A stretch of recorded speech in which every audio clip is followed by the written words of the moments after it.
प्यार के भी अजब फंडे हैं, कभी भर प्लेट माखन तो कभी भर भर के डंडे हैं। सीता से प्यार किया तो राम बन गए, राधा से प्यार किया तो श्याम बन गए, चोरी चोरी प्यार किया तो राम रहीम, और जबरदस्ती प्यार किया तो आशा राम बन गए।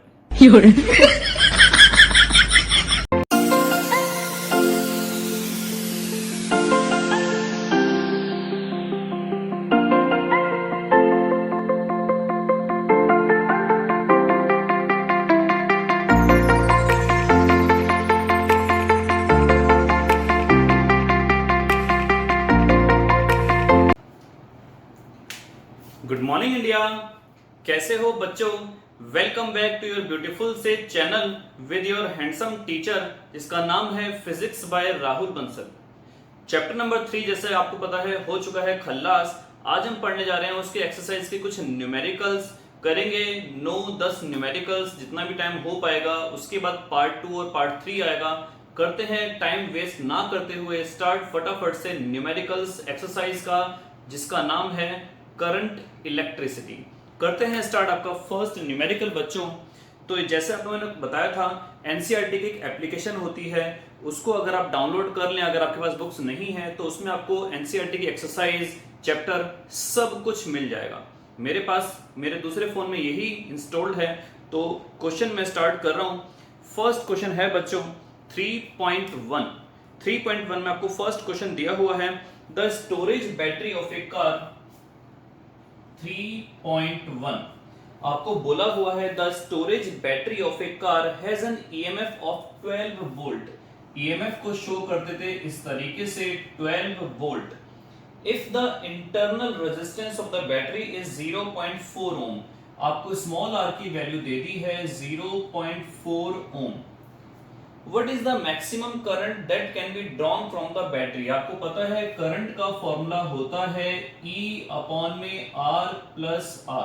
ये कैपिटल R है आपके पास एक्सटर्नल रेजिस्टेंस।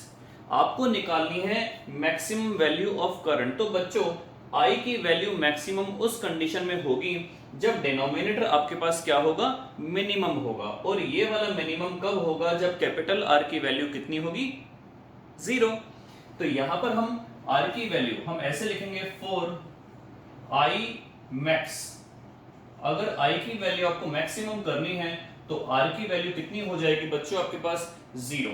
ऐसी कंडीशन में I की वैल्यू हो जाएगी E अपॉन में स्मॉल r, और E की वैल्यू थी आपके पास 12 और स्मॉल r की वैल्यू है 0.4। पॉइंट हटाइए, ऊपर चला गया, 30 चौक 120, 30 एम्पियर। आपको पता होगा करंट की यूनिट हुआ करती थी एम्पियर। क्वेश्चन नंबर 2 है a battery of EMF 10 volt. Question number 2 है बच्चों, a battery of EMF 10 volt. एक बैटरी दे दी जिसकी ईएमएफ कितनी दे दी है, 10 volt, and internal resistance 3 ohm. R की वैल्यू दे दी गई है 3 ohm. Is connected to a resistor. ये किसी रजिस्टर से कनेक्ट है जिसकी वैल्यू आपको शायद फाइंड आउट करनी हो, बाकी हम अभी क्वेश्चन पढ़ते हैं। If the current in the circuit is 0.5 ampere, अगर I की वैल्यू दे दी गई है 0.5 ampere, what is the resistance of the register. आपको इस R की वैल्यू निकालनी है। फिर से हम यही वाला फॉर्मूला अप्लाई करेंगे, तो R प्लस R बच्चों कितना हो जाएगा, E अपॉन में I। आपने बस जस्ट क्रॉस मल्टीप्लाई कर दिया। आपको निकालनी है कैपिटल R की वैल्यू, स्मॉल r दे दिया गया है 3, ईएमएफ की वैल्यू है 10 और I की वैल्यू है 0.5। पॉइंट हटा, ये ऊपर चला गया, 20 पंजे 100 होता है। कैपिटल R की वैल्यू आ गई 20 माइनस 3 मींस 17 ओम। आगे आपको बोला हुआ है what is the terminal voltage of the battery when the circuit is closed. आपको मैंने बताया था टर्मिनल वोल्टेज यानी कि टीपीडी। तो V का फॉर्मूला हुआ करता था E माइनस IR।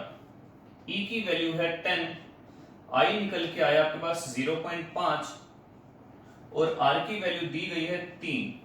तो ये आपके पास आया 10 माइनस 1.5 यानी कि 8.5 वोल्ट। इसका मतलब बच्चों ये हुआ कि ईएमएफ तो थी उसकी 10, लेकिन टीपीडी जो रजिस्टर को वोल्टेज अवेलेबल है वो कितनी है, 8.5। 1.5 वोल्ट कौन पी गया, उसकी इंटरनल रेजिस्टेंस खुद। क्वेश्चन नंबर 3 पे आते हैं बच्चों। 3 रेजिस्टर्स 1, 2 एंड 3 ओम। आपके पास 3 रेजिस्टर्स हैं 1 ओम, 2 ओम और 3 ohm are combined in series. ये कैसे कनेक्टेड हैं? सीरीज में। What is the total resistance of the combination? ये तो बड़ा सिंपल सा क्वेश्चन है। क्यों पूछते हैं ऐसे क्वेश्चन यार हमसे, हमारे ब्रिलियंट बच्चों से? रेजिस्टेंस जब सीरीज में कनेक्टेड है तो ये डायरेक्टली ऐड हो जाएंगी 1 + 2 + 3। ये आ गया आपके पास 6 ओम। If the combination is connected to a battery of EMF 12 volt, अगर EMF आपको दे दी गई है 12 volt and negligible internal resistance की वैल्यू 0 मान ली गई है, obtain the potential drop across each resistor। इसका मैं एक छोटा सा डायग्राम बनाता हूं ताकि आपको और अच्छे तरीके से समझ में आए। ये बच्चों मैंने 3 रेजिस्टर सीरीज में बना दिए हैं। वोल्टेज है, ईएमएफ है 12 वोल्ट, 1 2 3, 1 ओम, 2 ओम, 3 ओम। आपको याद होगा सीरीज में हमारे पास क्या सेम होता है? करंट। तो सबसे पहले हम करंट ही निकालते हैं। आई की वैल्यू हो जाएगी आपके पास E बाय टोटल रेजिस्टेंस जो हमारी सीरीज कॉम्बिनेशन है। ईएमएफ की वैल्यू आ गई 12 और आरएस की वैल्यू आ गई 6। तो ये हमारे पास आ गया 2 एम्पियर्स। इसमें भी 2 एम्पियर्स, इसमें भी 2 एम्पियर्स और इसमें भी 2 एम्पियर्स। आपको निकालनी है इसके अक्रॉस कितना पोटेंशियल ड्रॉप, इसमें कितना होगा, इसमें कितना होगा। तो हम यहां पर निकालना जा रहे हैं V की वैल्यू। V होता है IR। तो हम यहां पर निकालेंगे V1, तो यहां पर I1 और R1। लेकिन जैसे कि आप जानते हो तीनों में करंट सेम है तो I1, I2 और I3 अलग होने वाला नहीं है। V1 निकाला, V2 निकाला और उसी तरीके से हमने V3 निकाला। तो I इंटू R2 और ये हो जाएगा I इंटू R3। I की वैल्यू कितनी है? 2 एम्पियर। R1 की वैल्यू है 1, तो ये आ गया 2 वोल्ट। उसी तरीके से 2 इंटू 2 ये आ गया 4 वोल्ट और ये 2 इंटू 3 ये आ गया 6 वोल्ट। आप देख सकते हैं 6 4 10 2 12, कुल मिलाकर 12 वोल्ट की हमारे पास ईएमएफ थी। क्वेश्चन नंबर 4 बच्चों आता है हमारे पास। इसको फटाफट हम रब कर देते हैं। हमारा डस्टर भैया कहां चले गए?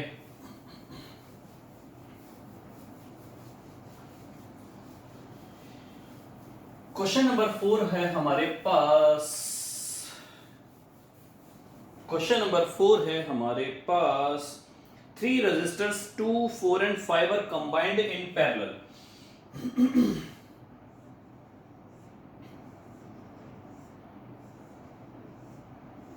ये हमारे पास पैरेलल में कनेक्टेड है। डेफिनेटली कोई वोल्टेज भी दे रखी होगी।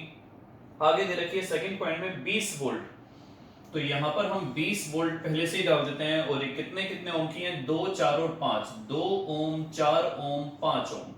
आपको निकालना है what is the total resistance of the combination. आपको याद होगा बच्चों पैरेलल में हम करते थे 1/Rp, 1/R1, 1/R2, 1/R3। शाबाश, बहुत बढ़िया भाई, बहुत बढ़िया। 2 लगा दिया, 4 लगा दिया, 5 लगा दिया।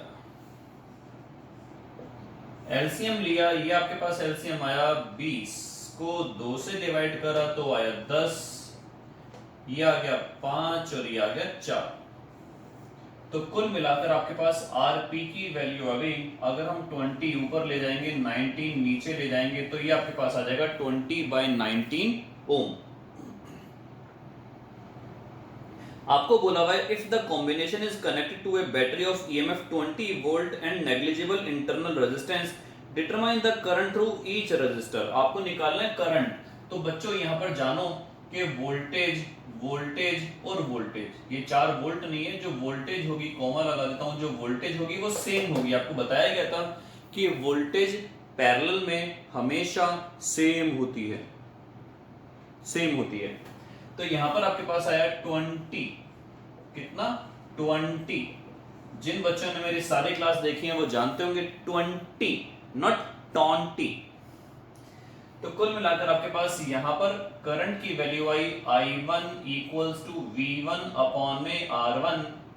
V1 जैसा कि आप जानते हो सेम है तो हम 1 नहीं लगाएंगे। 20 अपॉन में R1 की वैल्यू कितनी हो गई 2, तो कुल मिलाकर आपके पास आ गया 10 एम्पियर। I2 की वैल्यू निकालेंगे तो V अपॉन में R2, V आया 20, R2 की वैल्यू आ गई 4, ये आ गया 5 एम्पियर। ये आ गया V अपॉन में R3, 20 अपॉन में 5, 4 एम्पियर। तीनों में अलग अलग करंट आपने निकाल लिया और टोटल करंट जो आएगा वो इन तीनों का योग हो जाएगा, संयोग हो जाएगा, वियोग हो जाएगा। 10, 5, 15, 4, 19 एम्पियर। क्वेश्चन नंबर हमारे पास था ये 4th। क्वेश्चन नंबर आते हैं बच्चों 5th पर। एट रूम टेम्परेचर, एट कमरा का तापमान, क्या बोलत हो, कमरा का तापमान। एट रूम टेम्परेचर आपको दे दिया गया है 27 डिग्री सेल्सियस, तो हम यहां पर ले लेते हैं T1 बराबर 27 degree Celsius. The resistance of A heating element is 100 ओम। इसमें R1 आपको दे दिया गया है 100 ओम। आपको याद होगा तापमान बढ़ने से रेजिस्टेंस चेंज होती थी, इंक्रीज होती थी in case of metals.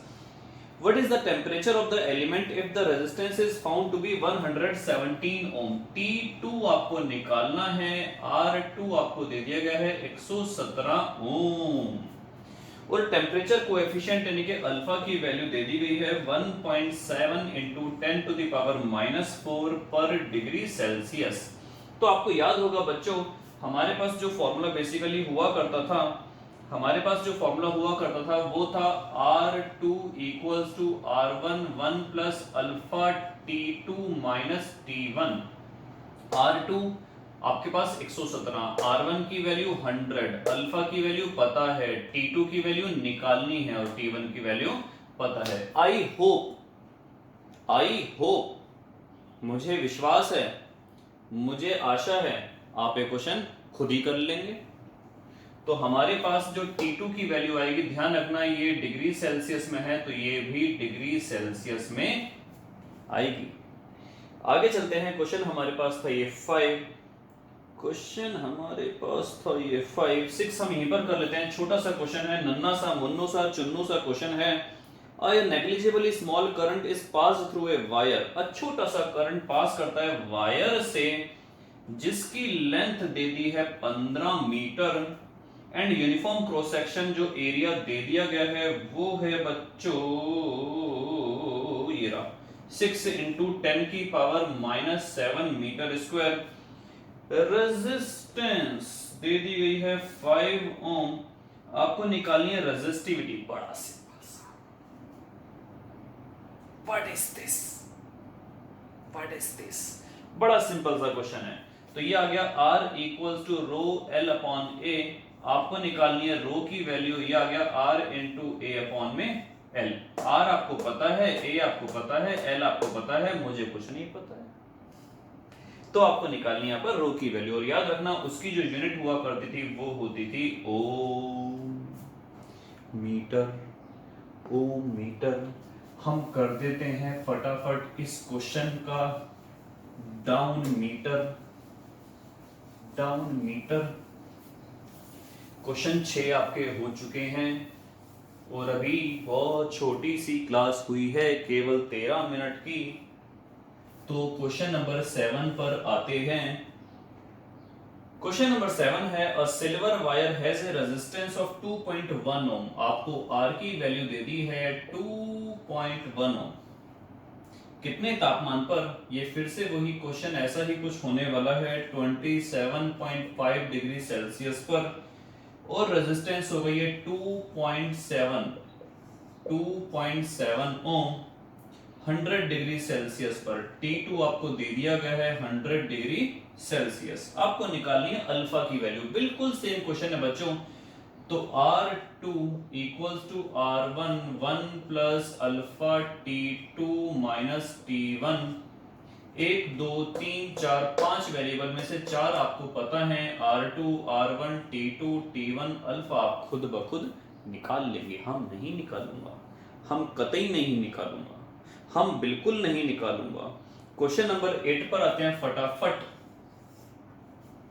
A heating element using nichrome, एक हीटिंग एलिमेंट है निक्रोम का, वो 230 वोल्टेज की वैल्यू दे दी गई है 230 वोल्ट। वो इनिशियल करंट यानी कि I1 ड्रॉ करता है 3.2 एम्पियर का। उसके बाद करंट डेफिनेटली सेटल डाउन हो जाएगा, लिटिल बिट करंट कम हो जाता है, ड्रॉप हो जाता है, which settles after a few seconds to steady value of 2.8 ampere. कुछ देर बाद I2 की वैल्यू जो स्टेडी हो जाती है वो है 2.8। स्टेडी का मतलब होता है शांत, जो उथल पुथल नहीं मचा रही है। What is the steady temperature of the heating element if the room temperature का मतलब स्टार्टिंग में टेम्परेचर हमारे पास कितना था, वो था 27 डिग्री सेल्सियस। लेकिन बाद में जब यहाँ पर करंट कम हो गया, करंट कम होने का मतलब है रेजिस्टेंस बढ़ गई होगी, रेजिस्टेंस बढ़ने का मतलब क्या है, तापमान भी बढ़ा होगा।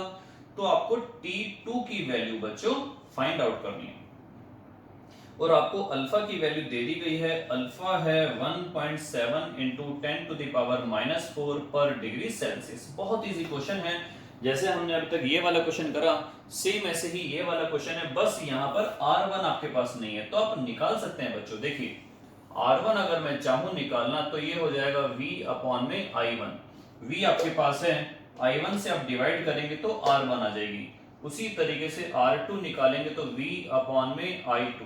V आपके पास है, I2 से आप डिवाइड करेंगे तो R2 आ जाएगी। जब आपके पास R1 आ जाएगी, R2 आ जाएगी, T1 है, T2 निकालना है और अल्फा है, तो आप फिर से यही वाला फॉर्मूला लगाएंगे और आराम से आप निकाल सकते हैं। क्या क्या अरे भैया क्या, मुंह से तो बोलो, शाबाश, T2। चलते हैं क्वेश्चन नंबर 9 की ओर। बच्चों ध्यान से, बिल्कुल आंखें फाड़ फाड़ के, जैसे मेरी आंखें फटी हुई हैं, ये क्वेश्चन आप ध्यान से देख लेना, बहुत इंपॉर्टेंट क्वेश्चन है। देखते हैं क्या है, मुझे खुद ही नहीं पता क्या है, एक बार देख लेते हैं। क्वेश्चन नंबर 9 है बच्चों,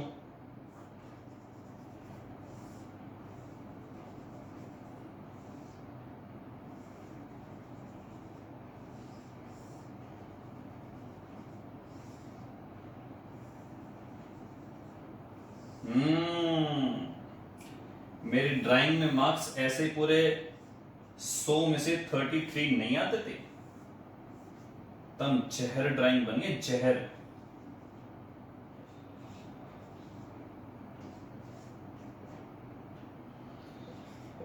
ABCD बुक वाले डी छापना भूल गए, कछु बात नहीं, हम छाप देंगे, और ये हो गया 5। बच्चों आपको निकालना है determine the current in each branch of the network. Each branch में अपना दूसरा मार्कर ले लेता हूं, each branch of the network. तो देखिए सबसे पहले हम कैसे इस क्वेश्चन को सॉल्व करेंगे। सपोज करो बच्चों, यहां से कितना करंट फ्लो करता है, यहां से करंट निकला I, ये करंट I यहां पर चला, तो ध्यान रखना यहां से भी वापस बैटरी में कितना ही आना चाहिए, I। ठीक है जी। अब ये I जब इस जंक्शन पर गया तो ऊपर हमने मान लिया कितना करंट डिवाइड हो गया, I1। इसको अगर आप I की जगह X से करो तो आपके लिए इजी रहेगा, क्योंकि I1 लगाना पड़ता है नीचे हमें, जिससे कि थोड़ा सा 1-2 में कई बार बच्चे कंफ्यूज हो जाते हैं। तो मैं बच्चों को हमेशा सिखाता हूं X से। X करंट इसमें गया, ऊपर चला गया Y, तो X में से जब Y चला गया, इसमें कितना बचेगा बच्चों, ये बचेगा X माइनस Y। ये Y जब यहां पर पहुंचा तो इसमें गया, सपोज कीजिए Z, तो इसमें कितना आ गया, ये आ गया Y में से Z चला गया, ये यहां पर आया, ये यहां पर आया, दोनों ने एक दूसरे को हग किया और ये यहां पर चला गया। तो x माइनस वाई में y माइनस z जोड़ देंगे, माइनस y से y चला जाएगा, ये बचेगा x minus z। x minus z जब यहां पर पहुंचेगा, ये z यहां पर पहुंचेगा, तो x माइनस z में z जोड़ देंगे, तो z से z कितना निकल गया, आ गया x। तो ये तो आपके पास इक्वेशन बनाने का फॉर्मेट आ गया। अब हमारे पास कितने वेरिएबल्स है बच्चों, बात समझिए। इस क्वेश्चन में बेशक 2 दिन क्यों ना लग जाए, मैं आपको समझाता रहूंगा।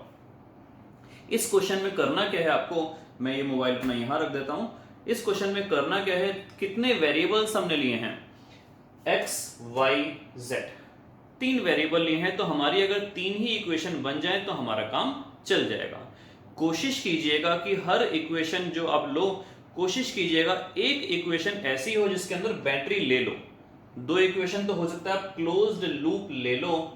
मेरी बात अगर समझ में आ रही हो तो अच्छा है, वरना रिकैप करके रिवाइंड करके पहले आप किरचॉफ्स लॉ की वीडियोस देख लो तो अच्छा रहेगा। दो आपके पास जो लूप हैं वो तो क्लोज्ड लूप ले लो जिसमें कोई बैटरी नहीं आ रही, लेकिन तीसरा ऐसा लूप ले लेना जिसके अंदर बैटरी आ जाए, ये आपके लिए अच्छा रहेगा। अगर कभी भविष्य में ऐसा कोई क्वेश्चन आता है जहां पर चार वेरिएबल्स हैं, चार इक्वेशन है, तीन कोई सी भी इक्वेशन ले लो, लेकिन एक इक्वेशन मिनिमम ऐसी लेना जिसके अंदर बैटरी आ जाए। चलिए अब हम स्टार्ट करते हैं यहाँ पर लूप लेना। तो लूप लेना हम सबसे पहले स्टार्ट करते हैं कहां से, ए से, ए बी डी ए यहां से हमने लूप लेना स्टार्ट करा।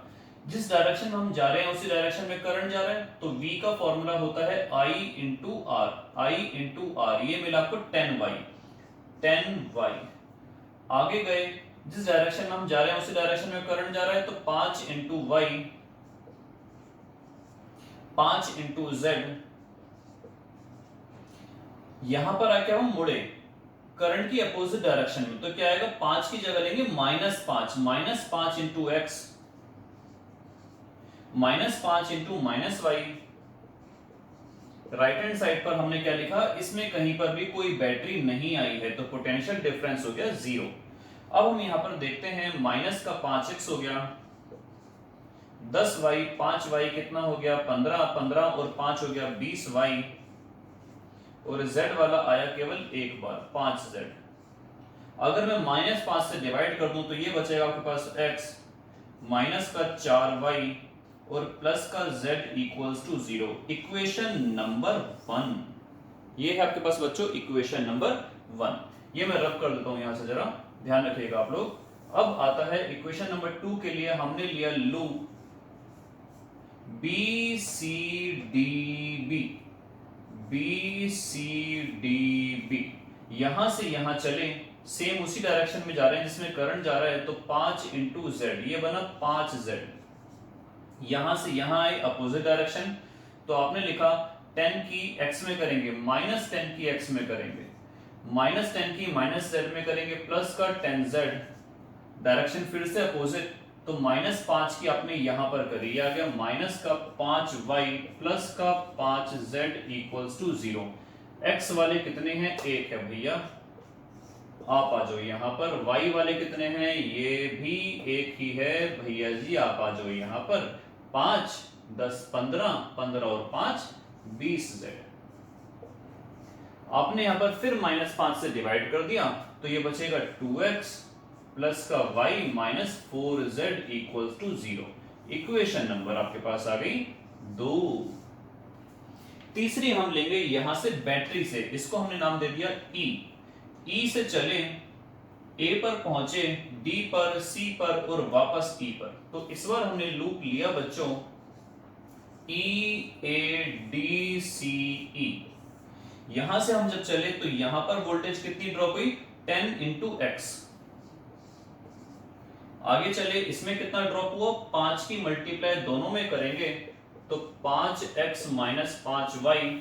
आगे चले, इसमें ड्रॉप हुआ कितना, 10 की x में करी तो 10x माइनस 10z बराबर।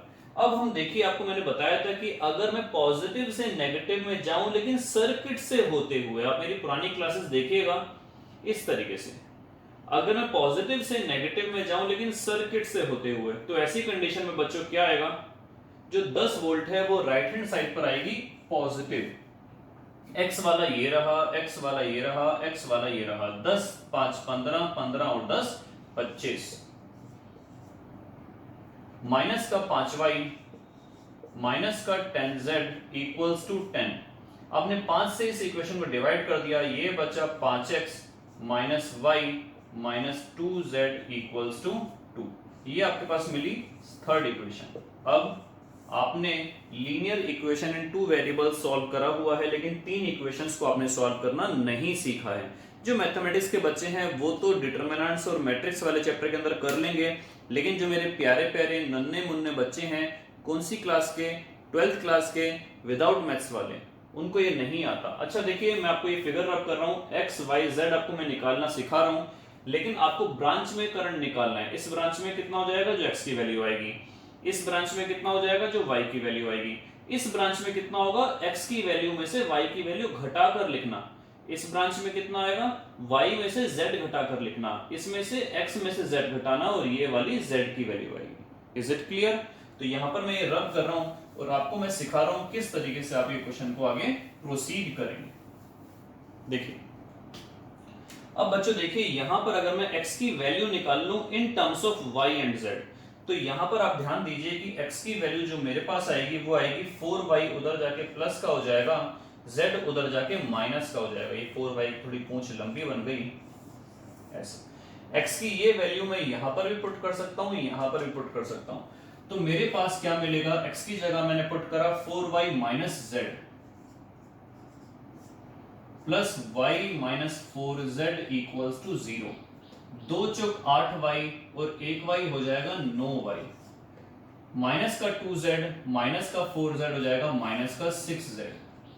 ये आपके पास मिलेगी इक्वेशन नंबर 4। चाहो तो आप इसको 3 से डिवाइड कर सकते हो सिंप्लीफिकेशन के लिए। यहां पर आइए, 5 x की जगह पुट करा फिर से यही वाला 4y minus z minus y minus 2z equals to 2। ये हो गया 5 चौक 20y में से 1y गया 19y, माइनस का 5z माइनस का 2z माइनस का 7z इक्वल्स टू 2।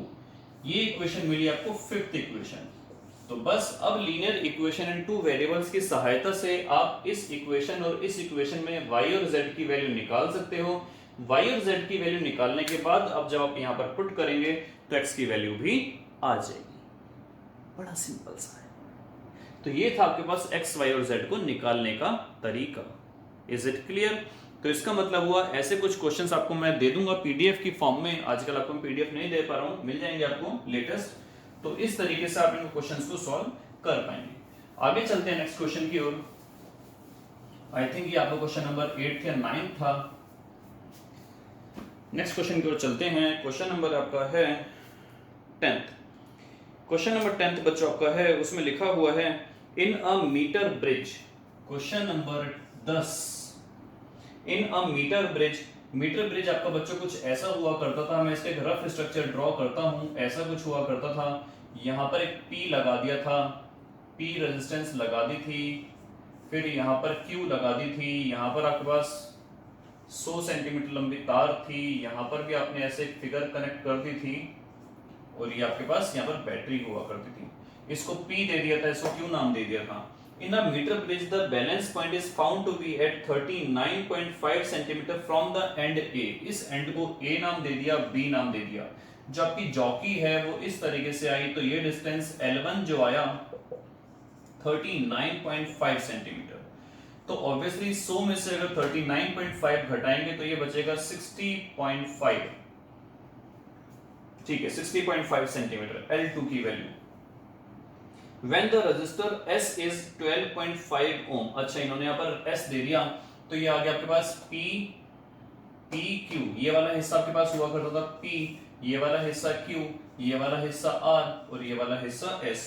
तो S की वैल्यू दे दी गई है 12.5 ओम। आपको R की वैल्यू बच्चों निकालनी है, आपको R की वैल्यू निकालनी है। Determine the resistance of R। आप बड़े सिंपल से निकाल सकते हो। आपको याद होगा P by Q equals to R by S। P की वैल्यू आपको पता चल गई एग्जैक्टली। P जो आपको रेजिस्टेंस वाला पार्ट है वो 39.5 सेंटीमीटर आप ले सकते हो, ये आ जाएगा 39.5। Q की वैल्यू आ जाएगी 60.5।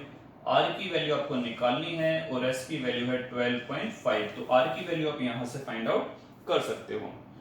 आगे बोला हुआ है why are the connections between resistors in a Wheatstone और meter bridge made of thick copper strips. ये मोटी मोटी कॉपर स्ट्रिप्स के क्यों होते हैं? आपको मैंने बताया था कॉपर इसलिए because copper is best of the best after silver. Copper is the good conductor of electricity. और मोटी इसीलिए ताकि एरिया ज्यादा हो जाए, रेजिस्टेंस बहुत कम हो जाए as compare to this wire. और रेजिस्टेंस बहुत कम हो जाएगी तो हम उसको अपनी कैलकुलेशंस में यूज नहीं करेंगे। आगे बोला हुआ है determine the balance point of the bridge above if R and S are interchanged. B point में आपको बोला गया है अगर आर और एस को इंटरचेंज कर दिया तो उस कंडीशन में हमें बैलेंस पॉइंट निकालना है। आर और एस को इंटरचेंज कर देंगे तो ये बैलेंस पॉइंट भी इंटरचेंज हो जाएगा। अभी बैलेंस पॉइंट मिल रहा था 39.5 पर, फिर बैलेंस पॉइंट मिलेगा 60.5 पर। कहां से 60.5? ए से 60.5। तीसरा है what happens if the galvanometer and cell are interchanged. ये आपको मैं पहले भी बता चुका हूं जब मैंने टॉपिक आपको पढ़ाया था कि अगर ये जो गैल्वेनोमीटर है और ये बैटरी जो है अगर हम इंटरचेंज कर दें, यहाँ पे लगा दें गैल्वेनोमीटर और यहाँ पर लगा दें अगर हम बैटरी, तो क्या हमारे नल पॉइंट जीरो डिफ्लेक्शन या हमारे उस पॉइंट पर जहां पर हमने जॉकी को रखा एक्सपेरिमेंट सॉल्व करा है, क्या कोई फर्क पड़ेगा बच्चों? Definitely not. तो ये था आज हमारे पास टॉपिक, हमने करे हैं 10 न्यूमेरिकल्स। पार्ट 2 में और न्यूमेरिकल्स करेंगे और होप सो हमारे पास पार्ट 2 या पार्ट 3 में चैप्टर फिनिश हो जाएगा। टिल देन गुड बाय, स्वस्थ रहिए, मस्त रहिए, बाय।